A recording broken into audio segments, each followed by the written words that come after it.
मुनीमा मज़ारी जब 18 इयर्स की थी तब इनकी शादी हो गई। मुनीमा मज़ारी रूढ़िवादी फैमिली से बिलोंग करती है, जो पहले की सोच के होते हैं, जहां बेटी ना नहीं दे सकती। इनके फादर चाहते थे कि वो शादी करे। मुनीमा मज़ारी ने कहा जिसमें आपकी खुशी हो, और फिर मुनीमा मज़ारी ने शादी कर ली, जो कि हैप्पी मैरिज नहीं थी।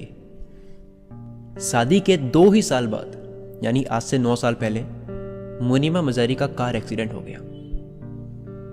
मुनीमा मज़ारी के हस्बैंड ड्राइविंग के वक्त ही सो गए थे। कार खाई में गिरी। मुनीबा के हस्बैंड ने बाहर जंप करके अपने आप को मैनेज करके सेव कर दिया था, और मुनीबा कार में ही रही। उनको काफ़ी चोट लगती गई। उनके सीधे हाथ की कोहनी की हड्डी फ्रैक्चर हो गई थी, कलाई फ्रैक्चर हो गई थी, कंधे और गर्दन की हड्डी फ्रैक्चर हो गई थी, पूरा पंजा फ्रैक्चर हो गया था। लेकिन उन्हीं चोटों की वजह से मुनीमा मज़ारी की पूरी लाइफ कंप्लीटली चेंज हो गई। मुनीमा मज़ारी को स्पाइन पर भी चोट लगी थी, यानी रीढ़ की हड्डी पर। कुछ लोग बचाने के लिए आए थे।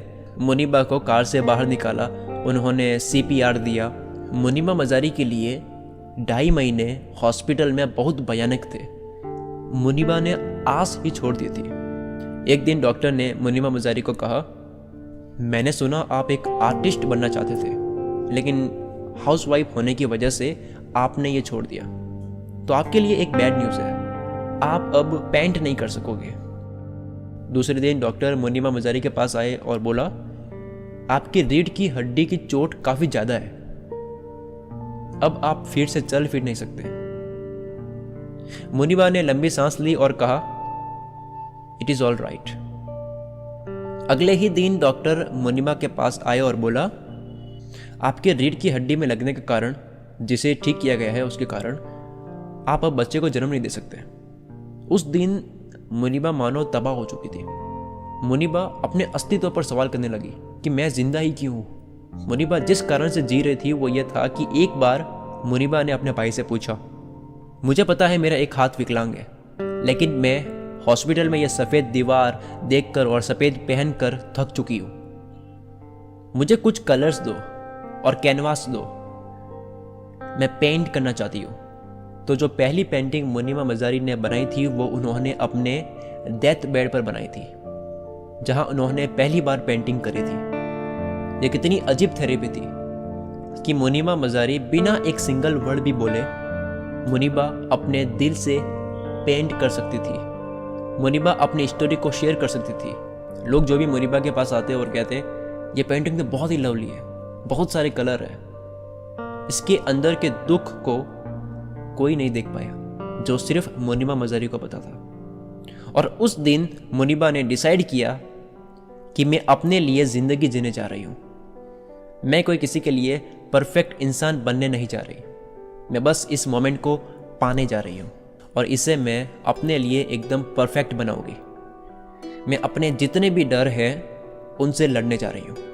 तो मुनीमा मज़ारी ने अपने वो सारे डर एक एक करके लिखे, और मुनीबा ने डिसाइड किया कि वो एक एक करके वो सारे डर को काबू में करेगी। क्या आपको पता है मुनीमा मज़ारी का सबसे बड़ा डर क्या था? वो था डिवोर्स। लेकिन जब मुनीबा ने ये डिसाइड किया तब ये कुछ भी नहीं था, बस एक डर था। मुनीबा ने अपने आप को मुक्त कर दिया और उसे फ्री किया, और मुनीमा मज़ारी ने अपने आप को इमोशनली इतना स्ट्रांग बना लिया था कि जब मुनीमा मज़ारी को पता चला वो शादी करने जा रहा है, मुनीबा ने उसे टेक्स्ट भेजा कि मैं बहुत खुश हूँ and wish you all the best. और वो जानता है कि मुनीबा आज भी उसके लिए दुआ करती है। दूसरा सबसे बड़ा डर था वो ये था कि मुनीमा मज़ारी अब फिर से माँ नहीं बन सकती, जो कि मुनीमा मज़ारी के लिए थोड़ा भयानक डर था। लेकिन फिर मुनीमा मज़ारी ने एहसास किया कि ऐसे बहुत बच्चे हैं इस दुनिया में जो ये चाहते हैं कि कोई उनको गोद ले ले। मुनीबा ने सोचा, तो यहाँ रोने का कोई पॉइंट ही नहीं है, बस जाओ और गोद लो। फिर मुनीबा ने वही किया। मुनीमा मज़ारी ने अपना नाम तरह तरह के ऑर्गेनाइजेशंस, अनाथालय में दिए और पेशेंस के साथ में वेट किया। 2 साल बाद पाकिस्तान की एक छोटी सी सिटी से कॉल आया कॉल आया और मुनीमा मज़ारी को कहा गया, क्या आप मुनीमा मज़ारी हो? यहाँ एक बच्चा है, बेबी बॉय है, क्या आप उसे गोद लेना चाहोगे? मुनीमा मज़ारी बहुत दर्द सहन करके इंतज़ार कर रही थी। मुनीमा ने कहा, यस यस, मैं उस बच्चे को गोद लेने जा रही हूँ, मैं आ रही हूँ उसे घर ले आने के लिए। उस वक्त नील 2 साल का था जब गोद लिया गया था, और मुनीमा मज़ारी ने जब अपने बारे में सब बताया तब नील यानी वो बच्चा 6 साल का हो चुका था। फिर मुनीमा मज़ारी ने लोगों के सामने आने का डिसीजन लिया और पेंट करना शुरू किया। मुनीमा मज़ारी ने काफ़ी मॉडलिंग कैंपेन्स किए, पाकिस्तान की नेशनल टीवी में as a anchor person join किया। मुनीमा मज़ारी UN वुमेन पाकिस्तान के लिए नेशनल ग्लोबल गुडविल एम्बेसडर बनी, और आज मुनीमा मज़ारी वुमेन और चिल्ड्रन के हक के लिए स्पीच देती है। मुनीमा मज़ारी 2015 में BBC में टॉप 100 वुमेन में फीचर हुई। 2016 में फोर्ब्स अंडर 30 की लिस्ट में आई। आज मुनीमा मज़ारी पाकिस्तानी आर्टिस्ट है, मॉडल है, एक्टिविटीस्ट है, मोटिवेशनल स्पीकर है, सिंगर एंड टेलीविज़न होस्ट है। मुनीमा मज़ारी कहती है, जिन्हें आप जरा ध्यान से सुनिए, कोई बात नहीं अगर आप डरते हो, कोई बात नहीं अगर आप रोते हो, सब कुछ ठीक है, लेकिन हारना ऑप्शन नहीं होना चाहिए। लोग कहते हैं फेलियर एक ऑप्शन नहीं होना चाहिए। मुनीमा मज़ारी कहती है फेलियर एक ऑप्शन होना चाहिए, क्योंकि जब आप फेल होते हो आप ऊपर उठते हो, फिर आप फेल होते हो, फिर आप ऊपर उठते हो, और इस तरह आप चलते जाते हो। हर एक सांस जो आप ले रहे हो उसे मज़े से लो, अपनी ज़िंदगी को सेलिब्रेट करो, उसे जियो, अपनी मौत से पहले मत मरो।